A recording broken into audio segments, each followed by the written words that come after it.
Hello and welcome back to So You Want to Start a Science Podcast. You're listening to episode 4, which is all about recording and producing your podcast on a budget. In this episode, we'll address some of the more technical aspects of podcasting, including suggestions for budget-friendly options for recording and production. So let's start with the basics.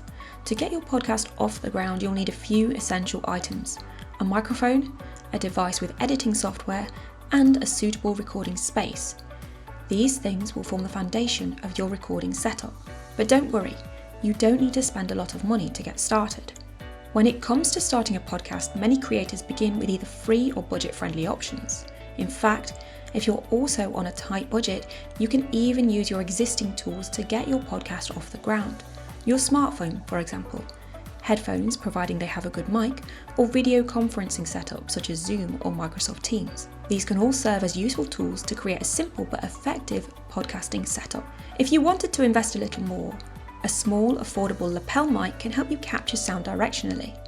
Your workplace, university or research institute may even have one of these amongst their conference equipment.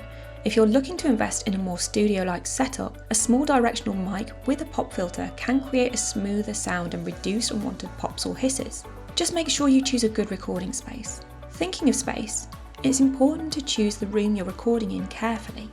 Soft furnishings like rugs, curtains, or even cushions can help reduce echo and improve your sound quality. They help to minimize sound reverberation of hard surfaces and support clearer audio capture. Recording remotely via video conferencing software such as Zoom can open up the possibility of featuring more diverse guests. In fact, it's an essential tool for many podcasters around the world. A valuable tip on recording video conferencing is to ask your guest speaker to double record their audio. This can be done using a smartphone while interviews take place on their laptop. Double recording gives you multiple audio file options. It serves as a backup with better sound quality in case the video call audio isn't perfect, or in case a connection is lost. Also, don't forget to think about how you'll share your recordings. Dropbox and Google Drive are great for sharing access to files, while tools like WeTransfer work well for sharing files that are too large to send via email. Whoever you're working with, and indeed however you're working, it's important to make sure that your guests and co-hosts are fully briefed before you begin. As usual, links to some resources that can help you with this are in the description box below. Once you've recorded your episode, it's time to edit, but don't worry, there are plenty of free and affordable tools that you can use. Here are some suggestions. Audacity. Audacity is an open source software with multi-track editing capabilities. It's perfect for beginners and experienced users alike. Spotify for podcasters, previously known as Anchor. It's an all-in-one podcast platform that not only hosts your podcast for you, but also includes basic recording and editing tools. Riverside. Riverside is an all-in-one podcast recording and editing platform that features both free and paid plans.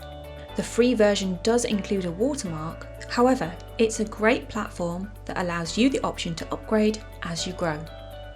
Oh, and just a reminder, this podcast isn't sponsored by any of the brands or external resources that we mention in this series. Here's Desmond from Global Health Unfiltered, talking about the editing tools he uses to produce his podcast. In terms of audio editing, I tend to use Audacity, which is kind of old school, but it does the trick, because Riverside does have some limitations into how much editing you can do. So, for example, if you need to amplify different segments, specific segments, it's a bit harder to do that on Riverside. So, for that, I use Audacity. Just like Desmond, you might find more than one tool is useful in your podcast production process. Increasingly, there are also AI tools that can make the editing process easier. Here's Karan from the Wisdom and Wisdom Nepali video podcast series talking about his use of AI in the production process.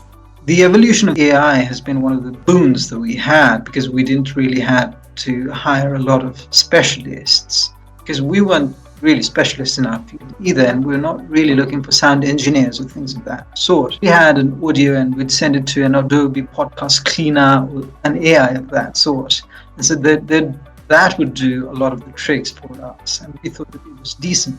Suddenly, whenever we showed it to a sound engineer, he or she commented that the sound could have been a lot better if there was a person who was working behind it. But since we didn't really have lot of budget. We didn't really have a lot of time to hire the other person and communicate with him or her about the audio. We did it on our own. That was Karan talking about how useful AI can be in keeping podcast editing affordable. To round up today's episode, we've covered some of the key tools and techniques to help you record and edit your podcast. Now it's your turn. Do some research into the tools and techniques that we've mentioned today. Make a note of the ones that you think would work best for your podcast setup, so you have them to hand when you're recording. That's it for today's episode of So You Want to Start a Science Podcast. We hope this guide to recording and producing on a budget gives you the confidence to start creating. In our next episode, we'll explore marketing your podcast and engaging with your audience. Don't forget, check out the Your Digital Mentor podcast for more tips on podcasting and for some inspiration. Thank you for listening. If you're enjoying this series, why not let us know? Tag us on social media and tell us what you've learned.